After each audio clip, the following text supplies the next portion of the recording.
Hello everyone, welcome to Let's Discover It. This is Arya Singh and today we will discuss about a famous topic named greenhouse effect. तो देखिए, you know that the sun rays warm the earth surface.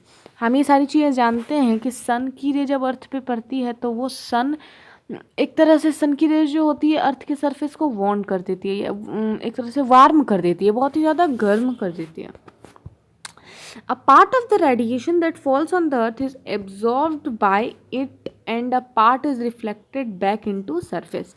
तो actually होता है क्या कि कुछ part जो radiation होता है, जो लाइट फॉल होता है अर्थ पे, वो रिफ्लेक्ट, कुछ तो रिफ्लेक्ट हो जाता है फिर स्पेस में, लेकिन कुछ ट्रैप हो जाता है. तो part of the reflected radiation is trapped by the atmosphere. या तो जब वो जो रेडिएटेड लाइट होती है अर्थ पे पड़ती है और उसे एटमॉस्फेयर जाने नहीं देता, तो इस फंक्शन को हम ग्रीन हाउस इफेक्ट बोलते हैं. Sun heat is allowed to get in but not allowed to go out. Okay, the trapped heat warm the green house. Okay, तो ये जो ट्रैप्ड हीट होती है ग्रीन हाउस को वार्म करती है.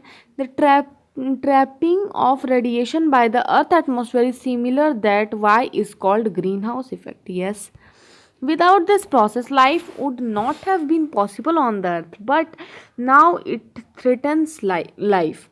तो विदाउट दिस प्रोसेस, अगर ये प्रोसेस ना हो तो लाइफ नहीं पॉसिबल है अर्थ पे, लेकिन आज ये बहुत ही बड़ा सोर्स हो गया है हमारी लाइफ का. तो excess of CO2 in the air is one of the gases responsible for this effect. तो बहुत ही ज़्यादा अगर CO2 हो जाएगा हमारे एटमॉस्फेयर में तब ये प्रॉब्लम काउज हो सकता है, क्योंकि CO2 मेन गैस है जो हैवी होता है. I should think that heavy होता है और ट्रैप करता है सबसे ज़्यादा किसको? हीट को. You know that CO2 is one of the component. तो बता दें आपको कि CO2 एक ऐसा कंपोनेंट है एयर में जिसके बारे में आपने प्रीवियस क्लासेस में भी पढ़ा हुआ है, और इसका बहुत ही बड़ा रोल होता है हमारे फोटोसिंथेसिस में. CO2 is continuously being released because of human activity. On the other hand, area under forest is decreasing. Plant utilize CO2 from the atmosphere for photosynthesis, thereby decrease the amount of CO2 in the air.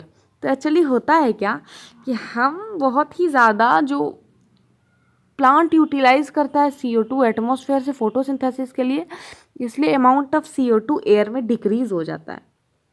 Deforestation leads to increase in the amount of CO2 in the air because the number of trees which consume CO2 is reduced. या human activity thus contribute to the accumulation of CO2 in the atmosphere. CO2 trap heat and does not allow its escape into space. As a result, the average temperature of the earth atmosphere is gradually increasing. This is called global warming. इसी global warming की वजह से हमें दो चीज़ का सामना करना पड़ता है. पहला होता है हमारा फ्लड और दूसरा होता है हमारा ड्राउट. तो ये दोनों चीज़ों का हम सामना करते हैं.